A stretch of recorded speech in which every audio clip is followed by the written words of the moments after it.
tahu yang mulia.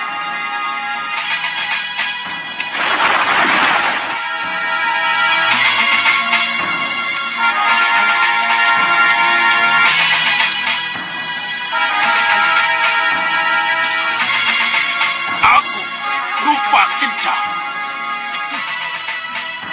Rupa Kenca. Pengkhianat! Lepaskan panah!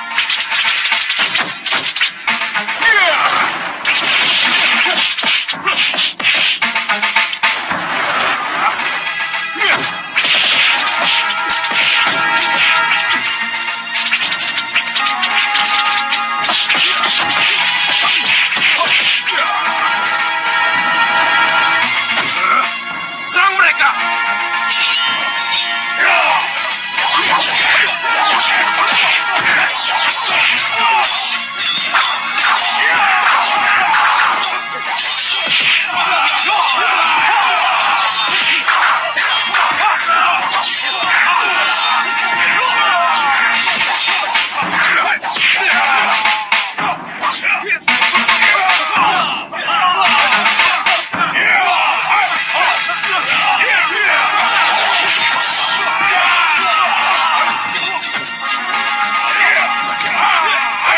Siap, kakak.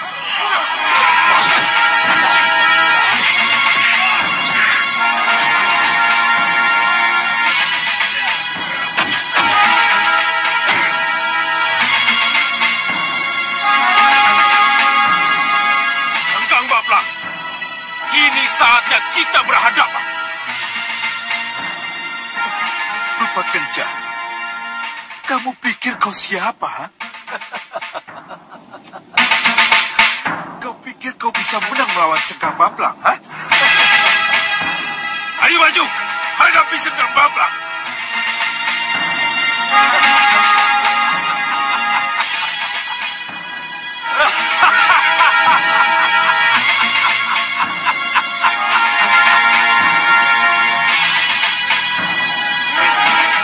Ayo maju, takut.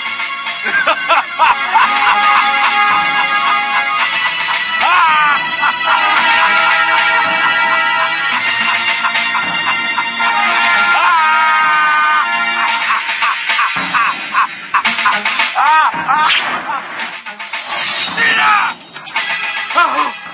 Tidak!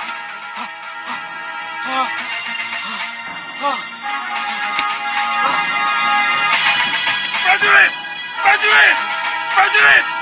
Prajurit! Hamba yang mulia. Cepat panggil Kejar Rupa! Tandu Latu, Tandu Teja, kembali rong! Baik, yang mulia. Kejar Rupa, Tandu Latu, dan Tandu Teja, boleh saja kalian menganggap mimpi sebagai bunga tidur. Dan aku tidak perlu merasakan mimpi itu. Tapi perlu kalian ketahui, mimpi tadi sangat mencekam, membuatku berkeringat. Aku yakin, mimpi tadi mengandung suatu peringatan untukku. Kejar Rupa, kamu tentu masih ingat bagaimana Singa Maruta dengan sembunyi-sembunyi melepas panah ke arahku.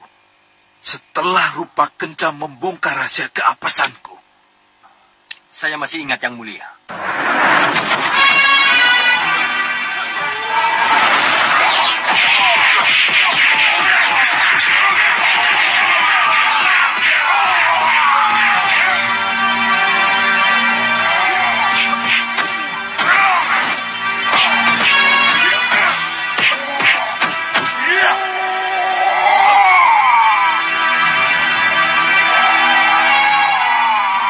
Inilah Sewu!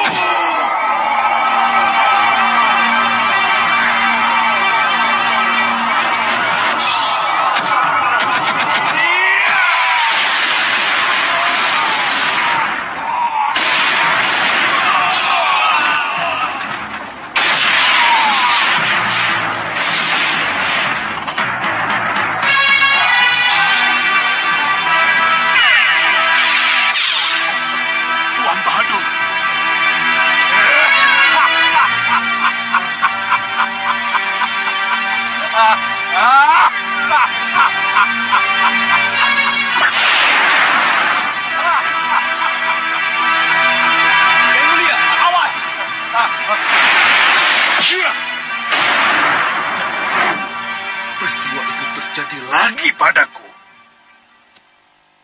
Tetapi pada kesempatan pertama Singa-Maruta tidak berhasil membunuhku. Tapi dalam mimpi yang mencekam itu, si pemanah gelap itu berhasil. Senopati Kencarupa merasa beban besar di pundaknya ketika langit malam belum sepenuhnya menggelap, namun batinnya sudah dikejar waktu. Tatkala ia bersimpuh memohon titah kepada Sengkang Baplang, bukan sekadar rasa hormat yang ia bawa, tapi juga ketakutan yang tak berwujud. Ketakutan akan bayang-bayang mimpi buruk rajanya yang terasa begitu nyata. Titah itu akhirnya turun, tajam, dingin, dan tak bisa ditawar. Rupa Kenca harus ditemukan, ditangkap, atau jika perlu, dikuburkan dalam senyap. Tak ada waktu untuk ragu. Tandu Latu dan Tandu Teja dikirim sebagai bayangan malam, tanpa hak untuk pulang sebelum fajar menjawab keberhasilan mereka. Dan Kencarupa pun tahu, malam itu bukan hanya soal menjalankan perintah, tapi soal menantang nasib yang belum tentu berpihak. Paham, Yang Mulia. Cepat, pergi! Kanda Madrim, ya Dinda. Seperti yang pernah saya katakan, pasti ada sesuatu yang menyebabkan Dinda Sukesi ngotot mengekang Danurwenda untuk tidak terlibat dalam pencarian Alengkusuma. Iya, iya. Dinda terpaksa mengikuti keinginan Dinda Sukesi dan terpaksa bersikap kaku kepada Danurwenda, Kanda. Iya, Kanda mengerti. Tapi untuk apa? Untuk apa lagi? Kalau tidak untuk mengetahui latar belakang sikap keras Dinda Sukesi yang keberatan dengan kepergian Danurwenda ikut mencari Anglingkusuma. Tapi haruskah dengan menekan dan bersikap kaku seperti itu, Dinda Prabu? Dinda tahu. Dinda tahu. Tapi hanya dengan cara inilah Danurwenda akan merasa tertekan. Karena perasaan tertekan yang sengaja saya buat, maka jiwa mudanya akan berontak. Dan bertolak dari inilah akan kita ketahui latar belakang keberatan Dinda Sukesi. Iya, iya, iya. Kanda mengerti. Maka dari itu, Kanda, mari kita lihat saja apa yang terjadi setelah Danurwenda benar-benar merasa tertekan. Iya, iya. Kita lihat saja. Ya, baik. Mari. Mari. Beres, Kakang. Saya akan segera berangkat. Restu Kakanglah yang akan membuat saya berhasil menemukan Hanusara dan membawa Hanusara ke hadapan Kakang. Restuku selalu bersama kalian. Dan bawalah Braja Banyu dan Braja Watu bersamamu, yang sudah menjadi bagian dari kita. Baik, Kakang. Akan saya jemput mereka ke arena latihan. Selamat jalan. Semoga kalian berhasil. Pamit mundur, Kakang. Pamit mundur, Kakang. Silakan. Ayo.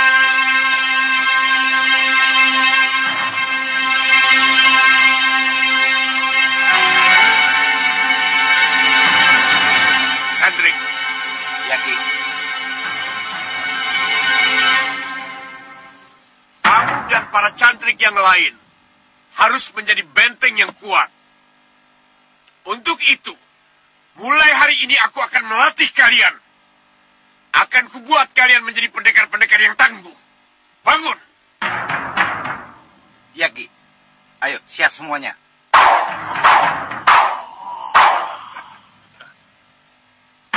Siapkan kuda-kuda kalian.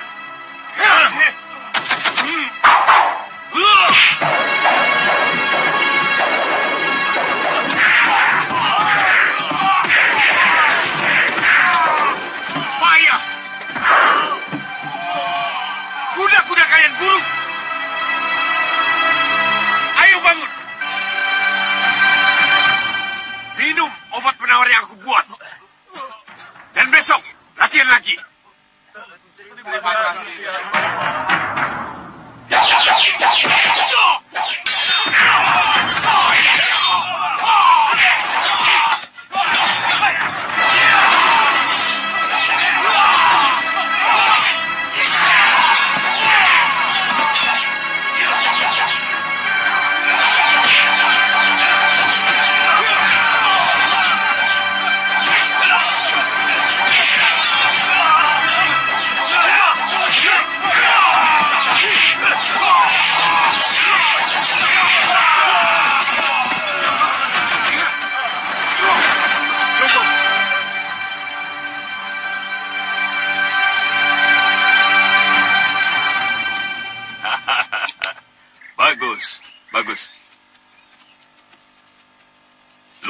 biasa.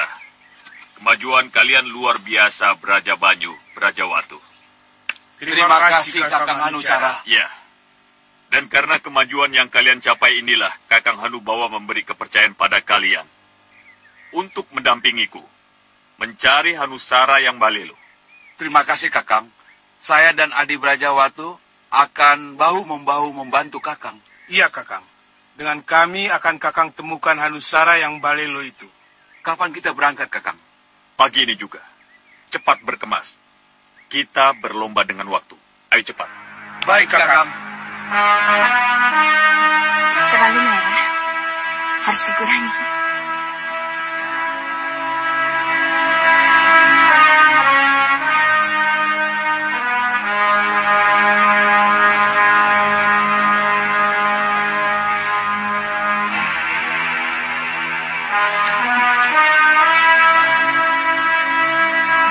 Bagaimana Den Roro? Sudah? Sudah. Kalian boleh keluar. Bagaimana Den Roro? Sudah siap? Romo dan Kanjeng Ibu sudah menunggu Den Roro. Haruskah aku ikut ke Kembul Bojono? Kalau memang makan bersama ini akan diakhiri perpisahan. Makan siang bersama ini memang menjadi acara perpisahan dengan Tabib Banyu Mili dan Banyu Aji Den Roro. Kalau begitu, kamu harus matur pada ibu. Aku tidak bisa datang. Dan aku tidak mau ikut ke Kembul Bojono. Aduh Den Roro, bagaimana saya harus menyampaikannya? Saya kesini ini kan untuk menjemput Den Roro, bukannya untuk kembali ke ruang perjamuan tanpa Den Roro. Tugasmu menyampaikan apa yang harus kamu sampaikan, Laras. Bukan untuk memaksa apa yang tidak ingin kulakukan. Iya, tapi... Sudah sana pergi. Matur kepada Kanjeng Ibu. Apa yang harus kamu sampaikan? Sudah sana pergi.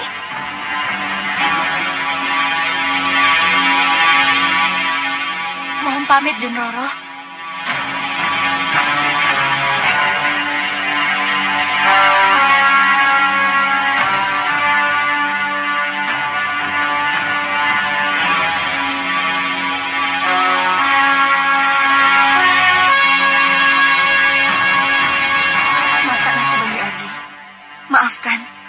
Terpaksa aku menahan kepulanganmu.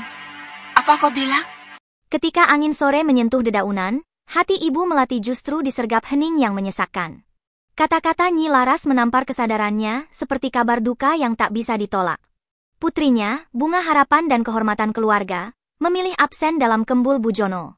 Bukan karena sakit, bukan pula karena lupa, tapi karena hati yang tak sanggup melepaskan. Cinta diam-diam kepada Ki Banyu Aji kini menjelma penghalang. Tumenggung Gardapati pun ikut gelisah, menatap ruang kosong yang seharusnya diisi oleh senyum sang putri.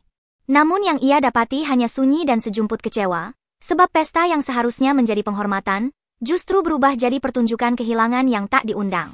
Itulah yang Den Roro tidak mau, Kanjeng Tumenggung. Lihat itu.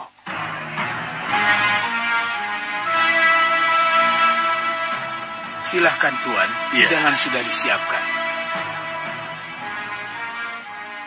Apa kata Tabib Banyu Mili dan para sesepuh? Kalau Putri Melati tidak ikut Kembul Bojono, apakah Putri Melati tidak tahu bahwa semua ini untuk menghormati Tabib Banyu Mili yang sudah menyembuhkannya? Lara sudah membujuknya, Kanda. Tapi Melati tidak mau juga keluar dari kamarnya. Akan timbul kesan tidak sopan dan tidak tahu berterima kasih. Kalau sampai Putri Melati tidak ikut Kembul Bojono, Dinda. Dan sebagai orang tua akan malu. Dinda harus menjelaskan ini kepadanya. Baiklah, Kanda. Dinda sendiri yang akan membujuknya. Dinda pamit, Kanda. Ya. Mohon pamit.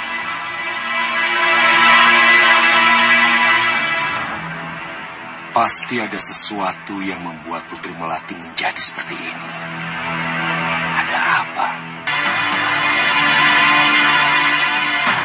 Melati, putriku. Apa kata tabib Banyumili dan para sepuh nanti kalau Nanda tidak ikut Kembul Bujono? Ini akan berkesan kurang sopan, dan kita bisa dianggap tidak tahu terima kasih. Mohon maafkan Nanda, Bunda.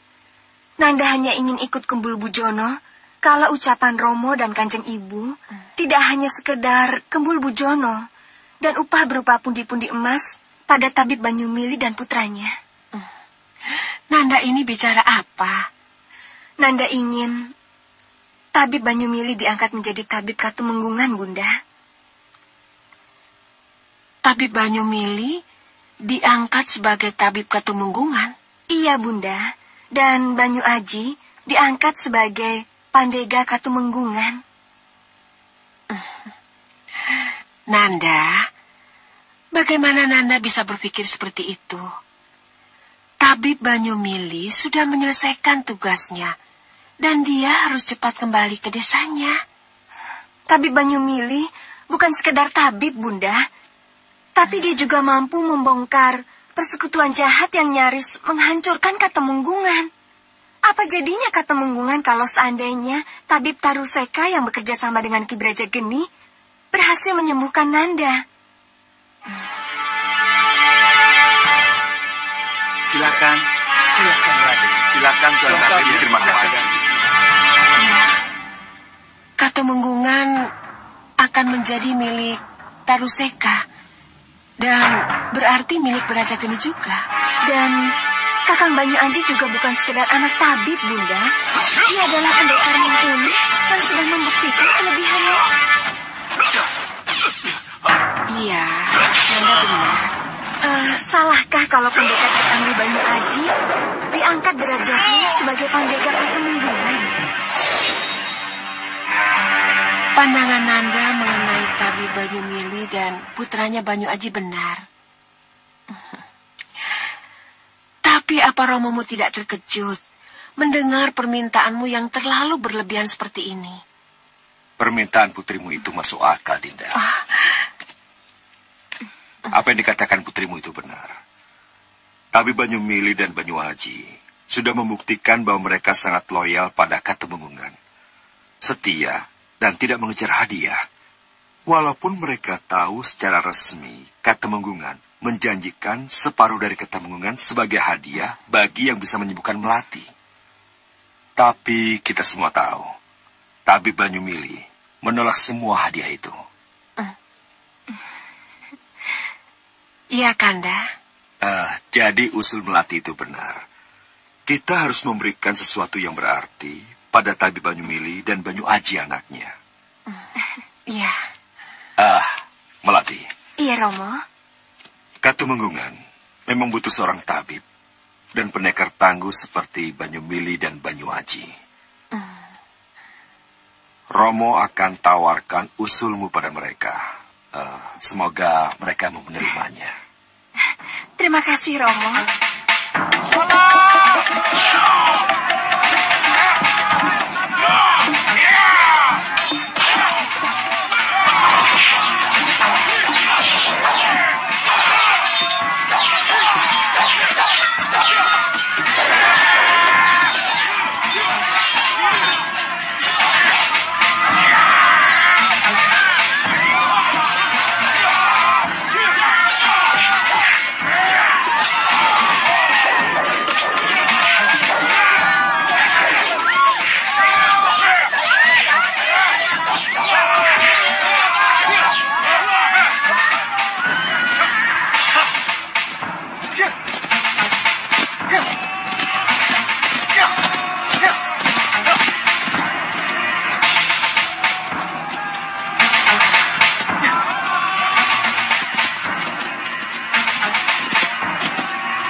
Kamu dengar suara itu, Jagat Satria? Iya, saya mendengarnya. Dari mana asal suara itu? Dari sana. Dari sana suara itu datang. Ayo.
Mereka anak buah Ki Wanorodetyo, Raden. Anak buah Wanorodetyo? Benar, Raden. Mereka anak buah Ki Wanorodetyo. Kisanak ini siapa? Dan siapa Wanorodetyo itu? Saya Kamito Ranujati, Raden. Kenapa mereka lakukan itu?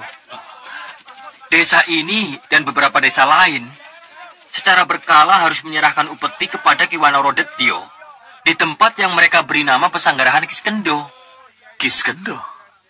Kalau kami terlambat memberikan upeti, maka mereka langsung menyerang kami dan mengobrak-abrik desa.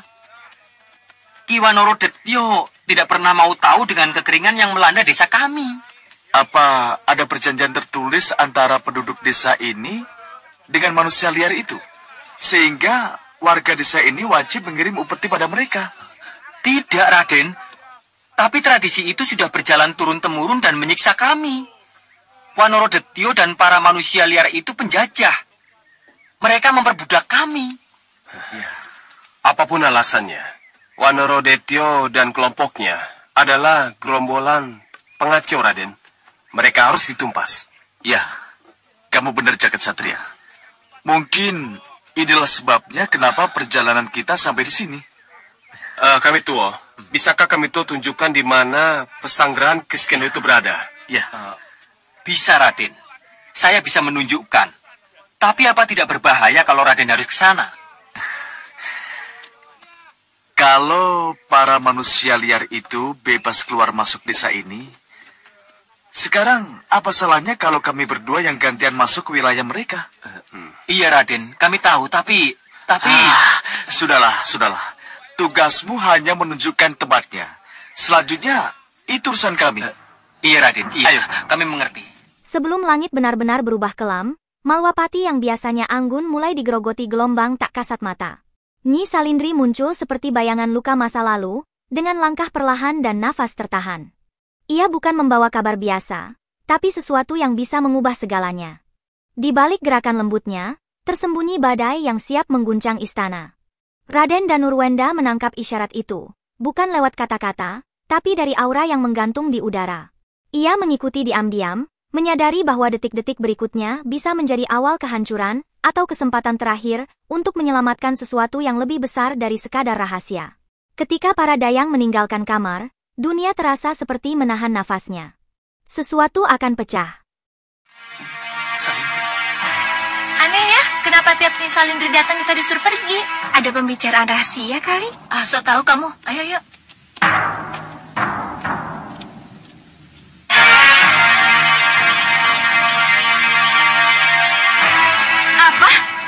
Apa kamu bilang? Bayanaka dan Bayaniki belum berhasil juga menemukan tempat persembunyiannya. Benar, Gusti Ayu. Ini keterlaluan, Salindri. Kalau menemukannya saja mereka tidak bisa, bagaimana Bayanaka dan Bayaniki bisa melaksanakan tugas mereka dengan baik? Saya tidak tahu, Gusti Ayu. Tidak tahu? Bayanaka, Bayaniki. Kalau tidak salah, mereka itu pembunuh bayaran. Kenapa Bunda berhubungan dengan mereka? Saya benar-benar tidak tahu, Gusti Ayu. Salindri, aku tidak mungkin kembali lagi ke tempat Bayanaka dan Bayaniki. Bahayanya terlalu besar. Aku tidak mau pengalaman burukku terulang lagi. Aku tidak mau ada punggawa atau orang lain yang tahu aku ke tempat Bayanaka dan Bayaniki. Seperti yang pernah terjadi ketika aku ke rumahnya rampak si peramal itu.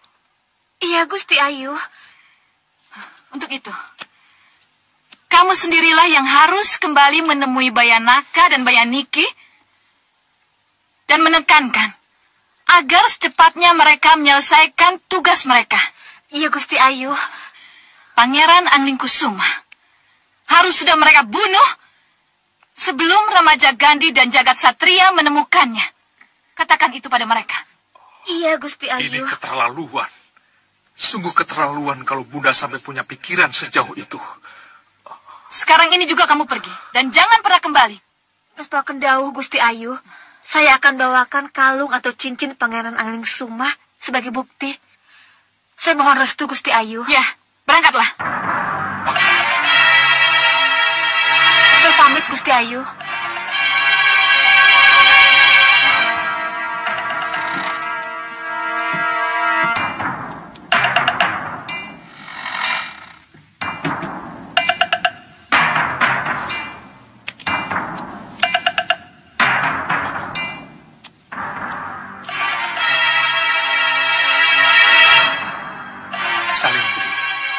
Hanya dengan mengikuti Salindri, aku bisa mencegah Bayanaka dan Bayaniki untuk melaksanakan tugasnya.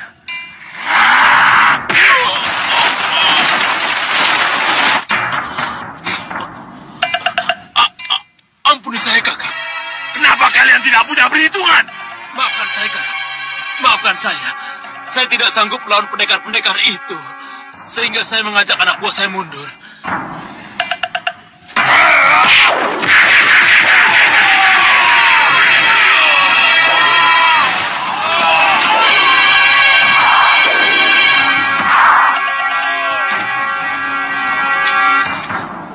Lapor, Kakang. Lapor apa?